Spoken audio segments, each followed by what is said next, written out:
Uh-oh. The last cookie. You can get a new box of cookies in as fast as an hour with Walmart Express Delivery. Are you my guilty self-conscience? No, I'm the voice offering you promo code EXPRESS for free delivery on your first order. Hey, who ate my cookies? You mean, these cookies? Order now. Welcome to your Walmart. Promotion valid for first express delivery order. $50 minimum subject to availability. Restrictions apply. Here at the Almond Joy Factory, where tropical vibes abound, we use soft, fresh-tasting coconut. The crunchiest almonds and delicious chocolate candy. Ah, but do you know what our most important ingredient is? Sometimes you feel like a nut. Sometimes you don't. Almond Joy's got nuts and something even way better than that. Yes, Almond Joy is made with almonds and joy.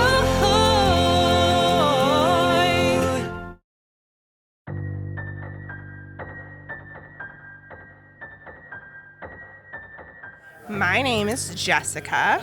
My favorite Christmas horror movie is the Krampus horror movie. It's literally Krampus, and he puts everyone in a snow globe, and that's fucking cool. Hi, my name is Michael, and my favorite Christmas horror movie at the moment is A Christmas Horror Story. It's an oldie but a goodie. Hi, my name is Carla, and my favorite Christmas horror movie has got to be Gremlins. Hands down, have to watch it every Christmas. It is totally a Christmas movie. My name is Nick Schaefer. My favorite Christmas horror movie, I don't think it's really a horror movie, but it's a thriller. But the Mel Gibson movie Fat Man was really fun that I watched last year. But there's a lot of good ones. Jack Frost, the original, is horrible, but it's just one of those campy thriller, horrible monster movies you have to see. It's just crazy. Hello, my name is Red Pandamon, and my favorite Christmas horror movie, as much as I want to say like the classic Nosferatu or possibly Crimson Peak, because Crimson Peak takes place in the December snowy months and whatnot, I actually think it's going to be Krampus. I love the classic story about Krampus, and I think that the movie depicted it so very well, especially with the ending that gives you a nice little hook, lulls you into a false sense of security, and then they throw it back out at you, and you're like, you know what you thought it was, it actually isn't. I'm really big into special effects makeup, and so that was probably one of my absolute favorite ones when it comes to like how they designed Krampus, how they designed the elves. A lot of the kills were really exciting. I've already watched it twice. I'll probably watch it 3 or 5 or 10 more times, before the new Nosferatu drops on Christmas Day, which I will end my Christmas festivities with by going to see. Thanks for having me. Well, you're quite welcome, Red Pandamon. And thank you to the rest of you wayward wanderers who shared your favorite Christmas horror movie with us. Those were recorded at our Krampus Confessional while we were set up at the Merry Krampus Holiday Market in Columbus, Ohio. You want to know next time the Empty Coffin will be out and about in a haunt near you? Well, follow Halloween Hansberry on Instagram, and while it's still allowed in America, TikTok. You'll get all the gory details of what the Empty Coffin is up to. If you haven't already, please hit follow or subscribe on whatever podcast app you're using right now, and help me spread the word. Leave a review and give the Empty Coffin a 5-star rating. Of course, I wouldn't be doing my job if I didn't remind you that if you really enjoy the show and would like to see the Empty Coffin grow into the new year, well, you can become a Patreon. A link in the show notes down below, or search for the Empty Coffin on Patreon. You can join the other members and enter the elite Dr. Hannibal Lecter level of partnership. If you're a new listener, thanks for joining the chaos. We're just getting off the ground, but we have 10 horrifying episodes out now, just in time for you to binge during your dark travels. And right now, the Empty Coffin is smack dab in the middle of our Christmas is Creepy campaign, where we're exploring what just makes the holidays so haunting.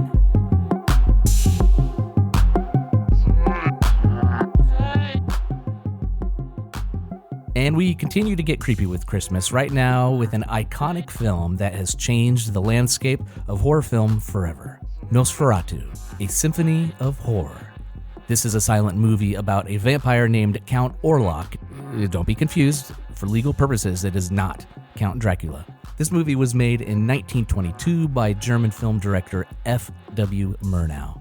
Now you might be saying to yourself, What does this have to do with Christmas? Well, one reason is that there is a remake of Nosferatu coming out on Christmas Day by the genre visionary Robert Eggers. We'll learn there are other creepy Christmas connections. In fact, there are so many deep layers of Nosferatu, I've called in the experts. Welcome Hope Madden and George Wolfe of madwolf.com, the host of the Fright Club podcasts.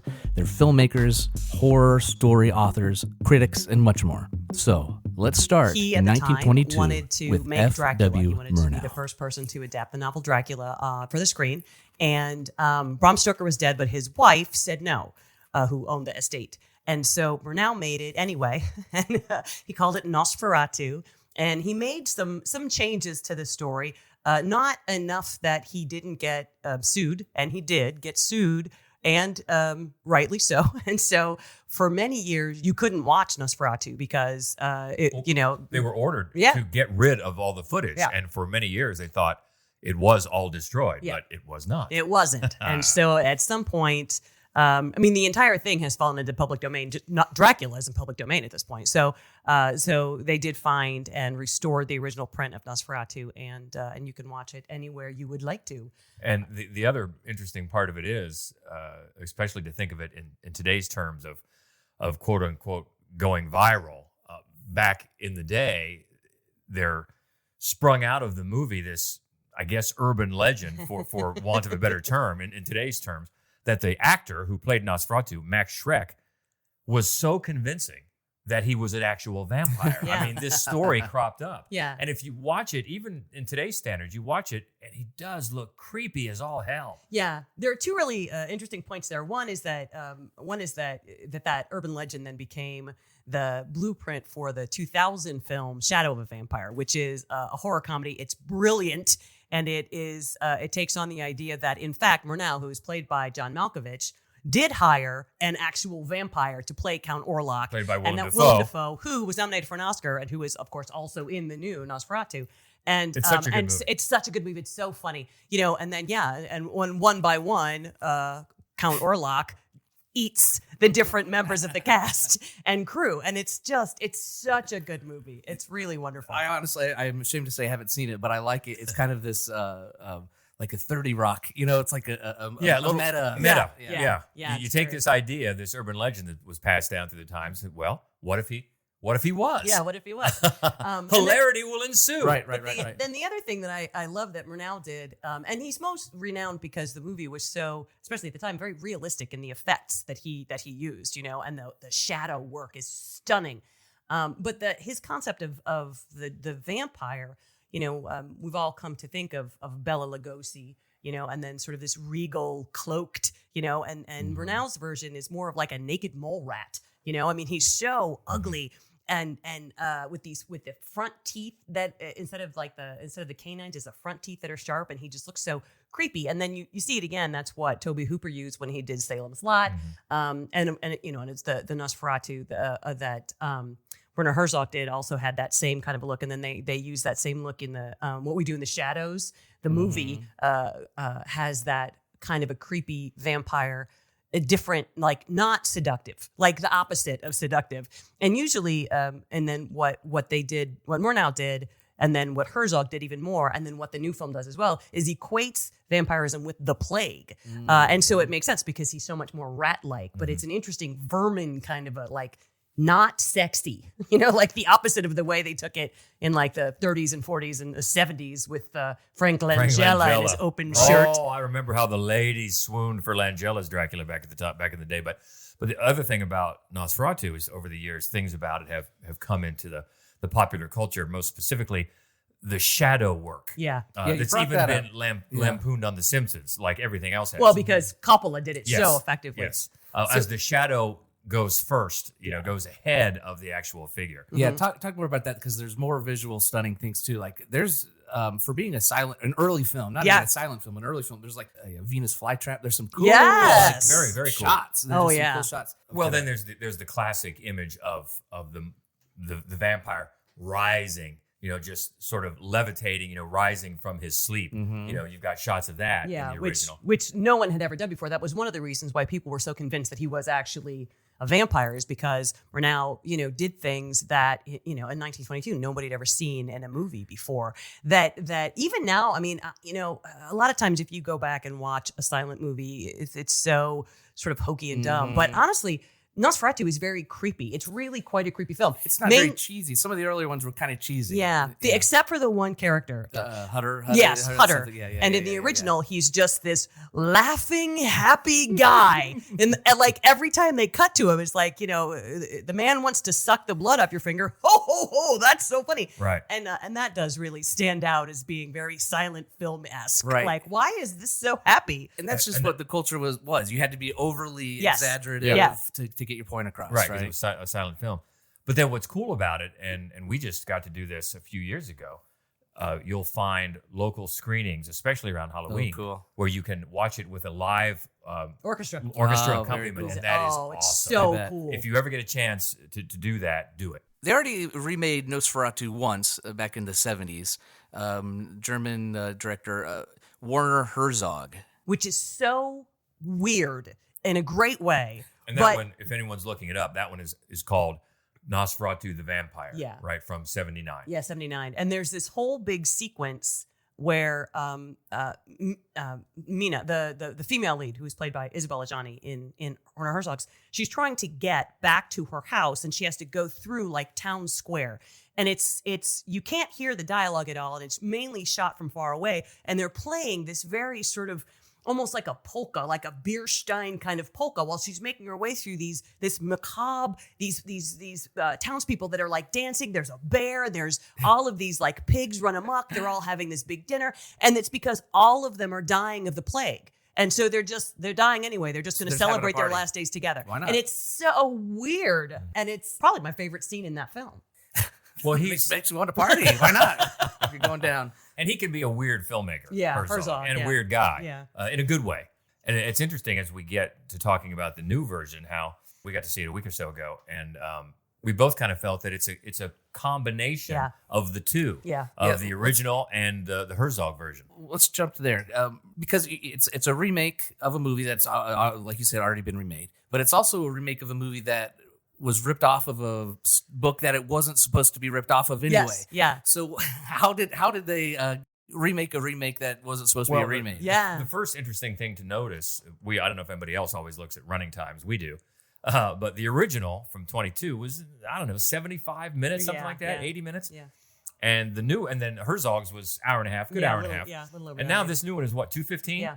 So right away you're thinking, okay, how do they pad the story enough where it doesn't feel like filler? Sure. And I think that's where we both came away with the impression that Robert Eggers, the filmmaker of the new one, just kind of took a little bit from both to pad, and it really didn't drag. I don't think it felt like filler at all. No, and the other thing that the newest version does, and I think because it's not an adaptation of Dracula. And so I feel like maybe he felt freer to do something different. Sure. And what you get in this one that you don't get in the others is, I think her name is Ellen. It's not Mina. I think her name is Ellen in this one, the female lead, who is played by Lily Rose Depp. We get more of her backstory. It really is about her. And I can't think of any other adaptation where you know anything about her other than she's, the dutiful wife waiting for her husband to come home from the Carpathian Mountains. Yeah. Well, and that kind of leads to one of the questions I was going to get at too here is in the vampire lore. So in Nosferatu, I'm giving the ending away of the original one. So if you haven't seen it in the past 100 years ago, spoiler, she gets this book and she reads the only way the vampire will die is if if a virtuous woman sacrifices herself. So she does this, and then he gets caught in the sunlight and dies. First of all, you're right. She ends up being one of the main, the hero of the story, and you don't know anything about her. But B, I don't know in any other vampire lore where that the woman is called upon to be this sacrificial lamb. No, Murnau really came up with that. I mean, it's not. I don't know. Bram Stoker didn't invent vampires, right? And so it's hard to know what other lore might have been out there, but it certainly is not how Dracula died. And that's the other thing is that you come to assume, I think, associate certain vampire tropes as coming from Stoker, but on the whole, they probably didn't. Right. Like the wooden stake is not Stoker, right? Garlic is, holy water is not. I mean, there's all kinds of things that are just, they just sort of, Hammer started making movies and all of a sudden this happens, or, And then it just becomes part of the accepted It's lore. like a sci-fi space movie, and we're like, we need a gizmo to to go over there. Yeah, Right. and they do. They just Right. make it. but I do think so. Murnau, I think, was the first one who, and it's an interesting way to end it. That basically she sacrifices herself, she seduces him, and then he doesn't leave. Like he gets drunk on her blood and doesn't leave, Right. and then Like it's sunlight. Yeah, it's a good way. Us guys, they, we're dumb. I'm out past curfew. But the other thing, I mean, just cinematically, the reason why that works so well for that film is because so much of that film is about light and shadow. And what he was going to do once the sun came up was something that nobody had ever seen in the history, the very short, at that point, history of cinema. And so it was an excellent directorial decision. He fades away. Yeah. Does the new movie obviously play with that impressionist vibe? Is what they call it, the cinema visual effects? Oh, it is gorgeous. I mean, the movie, aside from the effects, I mean, the cinematography, the framing. Well, first of all, it's Robert Eggers. So if you know anything about him, he did The Witch, he did The Lighthouse, The Northman. These are incredible movies to look Very at. moody, Very moody. vibey. He is such a stickler for authenticity and for old school type of filmmaking, and the shots that he frames in these are striking, and the cinematography. So if you've seen any of Eggers' films, the way it looks you'll be ready for it. But what's interesting to me is, and when Nosferatu first comes on screen, I made a point of looking at the timestamp. It's 45 minutes before you see him, and there's a reason that he's not being shown in the trailers. Yeah. Because you're not ready for what he looks like, and really what he sounds like. Is his sound in the trailer? Because the way he speaks is different as well. It's not Max Schreck, I'll tell you that. No, and it's not. But it's not like it's not the regal count that you think of either. No, I it's mean, not. It's a very different look. It is, and we don't want to give that away. Oh yeah, no, please don't. Okay, so the past couple of vampire movies that I saw, Abigail. Oh yeah. The Last Voyage of the Demeter, which Yeah. is a Dracula story. basically the second chapter of Yep. Dracula. But they're that monstrous vampire that you're talking about. I guess what I'm getting at is the trend getting. Are we wanting to get away from that trope of like, the cheesy, suave gentleman, or are we just liking the gory stuff better? Why the movement towards the monstrous vampires? I think it is. I think it's just because it's easy to get tired of, particularly the Dracula story. It has been told so many times, so many hundreds of times. I personally predict that I think that we're going to see cinema veer back toward the more aristocratic vampires because of a trend in horror to eat the rich, that the super wealthy are the villains of the world. And I think that you're going to see that reflected in vampire movies because it's the easiest of the monsters to use to reflect wealth. Mm-hmm. Yeah, because he's a castle. He owns a castle. He's a count. Yeah. And this new one is still, it's very, I mean, it's bloody. There's some carnage. Yeah. But it's also still there's some seduction. There's an air of seduction to it. It's very gothic. Yeah. And so it's monstrous without being something like Abigail, right? Or that kind of monstrous. I know that was a child. It's still there's a bit of a gothic seduction to it as well, because there's this draw between Ellen and the Count, crossing the miles and be able to, which is the supernatural read element. each other's thoughts and things. But what I love, because that's the sort of the main point in Coppola's Dracula, right? Is that they are in love across time and across all this space. What I liked and what I really appreciated about this one is that Ellen has this whole very unique to this film backstory that was it was interesting thematically. And that I know, and originally it was supposed to be Anya Taylor-Joy, who's just great in everything. Oh, yeah. Mm-hmm. And I'm less familiar with Lily Rose Depp. I've only seen her in a couple of things, but I thought she did a very good job. Yeah. But Johnny Depp's daughter. Yeah. Mm-hmm. But and then Nicholas Hoult, he's great. plays Harker in this one. Hutter. Hutter, I'm But sorry. anyway, Whatever. Jonathan, I know. Yeah. And we were talking about that. I've never seen a film where that character is a full-fledged character. He's always just sort of a one. Werner Herzog does something interesting with him at the end, but on the whole, he's just sort of this just loser. He's just this loser, and he goes. But I think Nicholas Hoult is great in this movie. Yeah, he's very good. And then, as we mentioned, Willem Dafoe shows up as the doctor of the supernatural. Yes, who they lean to when there's Ellen there's no doctor that can cure what they think she has, and then Willem Dafoe comes along and says, no, it's she's possessed basically, right? And he's the only one that can help. Yeah, he's the Van Helsing character. Yes, and his name is 8 words long, and I couldn't even remember what it was. Then we've got the Renfield character in this one is named Knock. Yes, played by an actor named Simon Burney, who you don't know his name, but you'll know his face. Yeah, and it's an interesting. I think the Renfield character is consistently the most interesting character in any of the stories. Because you're not quite sure what the hell's going on with and him. he just gets to be nutty. He just gets to be a big old weirdo, And I think my favorite is Tom Waits in the Coppola version. Yes. He is so good at it. But I always love this character. And this guy, what they do with this character is very different and really, really good. Oh, yeah. The movie Renfield, just a few years ago, was even fun. Nicholas Hoult. Nicholas Hoult again. I did think that was fun, and it got a lot of hate. Really, it was a great perspective. And it was so bloody and fun. It was funny. Cage being Cage. I thought it was a hoot. I liked it. Again, the different approach of something you've heard a million times. Yes. Right. Yeah. So why do you think? Obviously, Nosferatu has been this huge film for generations and generations. Why was it so highly anticipated? Why were we so anxious and excited to see this? So Robert Eggers, he said this was going to be his second film. So after he made The Witch, all of the world was like, "Oh, what is he gonna The do Witch!" It was so good. And then he said the next thing he wanted to do was Nosferatu. And most people, I think when you hear anybody wants to remake a classic, a great movie, it's my favorite vampire film ever. And I've probably seen 500 vampire movies. That's not an exaggeration. It's creepy.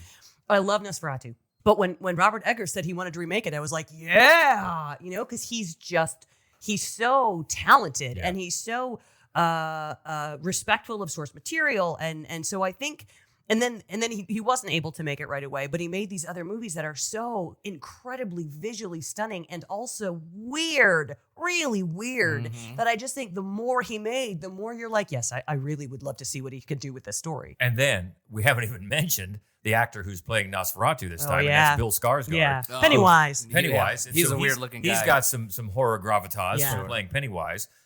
So you've got a little bit of all that, so that horror fans, I think, to go on top of what Hope just said, that if you know Eggers, he's going to be respectful of this material, and he's going to come at it fully committed to a singular vision. And we've already seen from his 3 films that, man, he can deliver a singular vision. So I think there's a high degree of confidence in what he can do with the story. And I think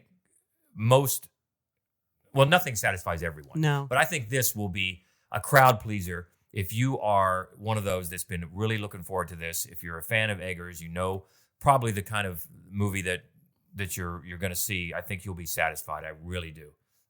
Will it further the legacy of Nosferatu? I think so, because he does do some interesting new things. As we talked about, it's able to add on a good chunk of running time without seeming to drag it down. I think it only enhances it. Really. Yeah, and I think, it's as if he was the first person to go, we have these 2 major characters that nobody ever does anything with. Let's find out who they are. And suddenly, the primary sort of love story at the center of the film, these 2 characters are being ripped apart by the Count. Suddenly they are fully fledged characters, and the one is super weird, which I love, Top to bottom, this ensemble is really strong. Yeah, it is. Yeah. It really is. Yeah, you hear William Dafoe and you're, I'm in. Yeah, exactly. I'm in, no matter what. It's coming out on Christmas Day. Yes. Take your family. Well, yeah. Is this, it's always just been a cultural thing. Big movies released on Thanksgiving, on Black Friday, on Christmas. Is this just another one of those scenarios, or is there something deeper with this Nosferatu Christmas time thing? It's really just, and it's funny because they do actually work it into the story. So that's about when the storyline is set in the film, is that it's like 3 weeks to Christmas when it all starts. But in terms of just the cinema generally, there's usually, at least for the last probably 20 years, counter programming on Christmas Day, where they program to people who aren't with their families or who are and are tired of it and are doing something else. So almost every year you'll find, and very often, one of those films is a horror movie. I'm really interested in that right now. Just the creepiness of Christmas, Yes. December, the darkness. Oh yeah. So I like how they tie it in loosely. So it's kind of like trying to be like Die Hard. We're trying to a fake Christmas movie. Hey now. See if I get George. We want to start another podcast here. No, there's a whole genre of horror Christmas movies. Oh yes, there's a million. Well, of and them. then don't forget, The Exorcist was released, I believe, the day after Christmas. It was released right around Christmas. So nothing says Happy Holidays. Like, yeah, right. No, but there are some really great Christmas horror films. What's your top Christmas horror film? Oh well, there's a bunch that probably people have not heard of. Well, that's why we're here. We want to dig deep. I mean, what do you got? We love one called Rare Exports. Yeah. Oh yeah, you know what? Everybody would love that, and it's absolutely brilliant and weird. And there are Santa Clauses, and Rare Exports. Rare Everyone Exports. should watch that Okay. if you like scary movies. You've got my favorite is Calvaire, but Calvaire. you got to really that's out there. Yeah, you got to really you got to have a thick skin to watch Calvaire. Then there's one that a lot of people point to as one of, if not the first slasher film from the 70s called Black Christmas. Which we watch every year. That's our every year. We watch Black Christmas call is every coming year. from inside the house. Yeah, that's There's another one that I like a lot. It's an anthology called A Christmas Horror Story. Yeah, that's a good one. It features William Shatner as a radio DJ. Yeah. And an appearance by Krampus. Yeah, it's a good Krampus. It's a good fun. Krampus, It is fun. And that's from it's not. No, yes, how but many that was years for ago? 2015, I would think. Yeah, something like that. I always liked Christmas Evil. Christmas Evil. That's a 70s. It's a very 70s movie, but I always like that one. It's kind of sad and good. Inside, again, if you watch Calvaire and you want another one where you're like, can we have a bloodier? Yeah, Inside is a French set on movie. Christmas Eve. And it it's is nasty. great. I love Inside. Then there was one, St. Nick, Yeah. I believe, from a few years back. Mm-hmm. And then you've got Michael Dougherty's Krampus Yeah. from a few years ago. Mm-hmm. He's from here in Columbus. Yeah. One that gets a lot of love, not from me, Silent Night, Deadly Night. Yeah, it's not it's my bad. fave, but It's a lot of bad. people like it. It's campy. And it's bad.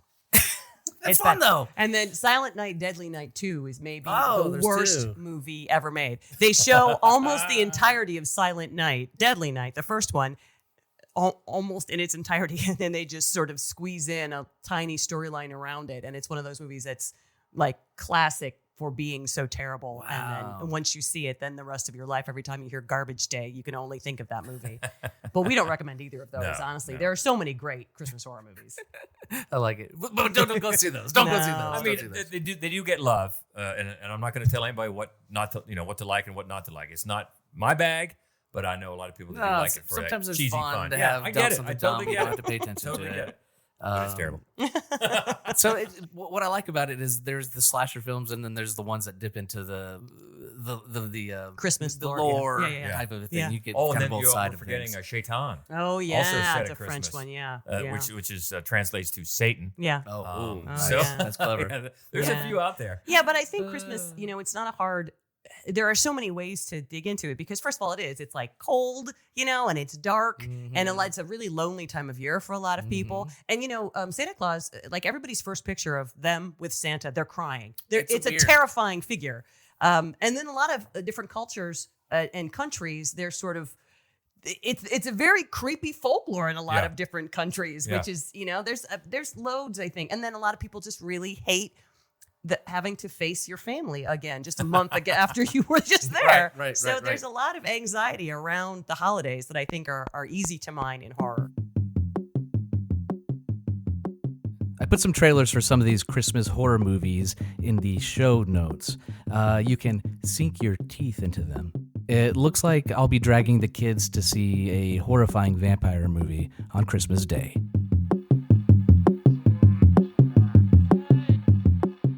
Quick programming note, The Empty Coffin is taking some holiday R&R. Don't worry, we'll be right back in 2025 with some real-life paranormal stories that will have you sleeping with the lights on. So we assumed it was either the security officer just doing around on a Friday. So I went just to confirm, and there was nobody there. And we just said, listen, let's just get out of here. Went up to happy hour. We tried to justify it, and then we just got drunk.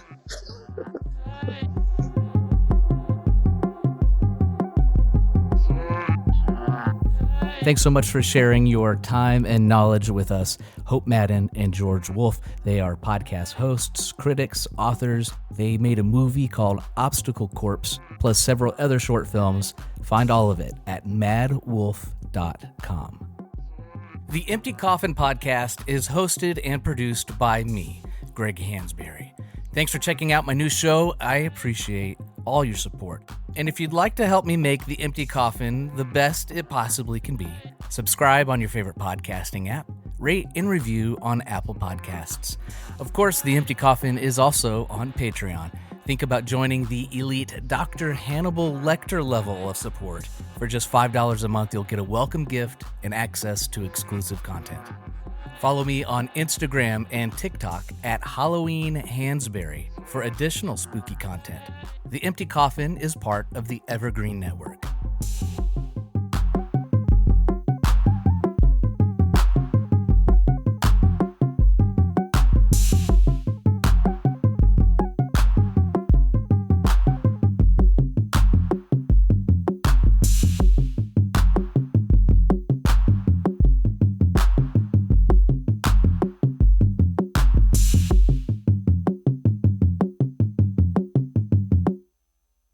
I want to take a moment to tell you about my podcast, Carol Costello Presents Blind Rage. In 1984, a woman named Phyllis Cottle was abducted in broad daylight, tortured, and left to die in a burning car in Akron, Ohio. At the time, I was a rookie reporter covering this horrific story. Since then, I've reported every kind of crime imaginable. I've been able to leave most of them at work, but not this one, the one that buried itself under my skin and stayed put. Phyllis Cottle was a badass woman, and I want to tell you her story. A production of Evergreen Podcasts and signature title of the Killer Podcast Network, you can find Carol Costello Presents Blind Rage wherever you get your podcasts. Discover more great true crime and paranormal programming at killerpodcast.com. 3 a.m., the comedy horror podcast that holds weekly gatherings around the campfire. Let me tell you what you're going to get. You're going to hear stories about demonic possessions, prison stabbings, skinwalkers, glitches in the Matrix, cult leaders, missing 411, night marchers, Operation Paperclip, Mesopotamian devil worship, and so many monsters it'll give Kanye West a runaway for his money. Pop and meme culture also aren't off topic. A camp where laughs and scares are constantly competing for first place. We're just a group of friends trying to bust each other's balls, find the best stories, and expand the circle in the process. 3 a.m., the comedy horror podcast not for the faint or fragile of heart. Let's go.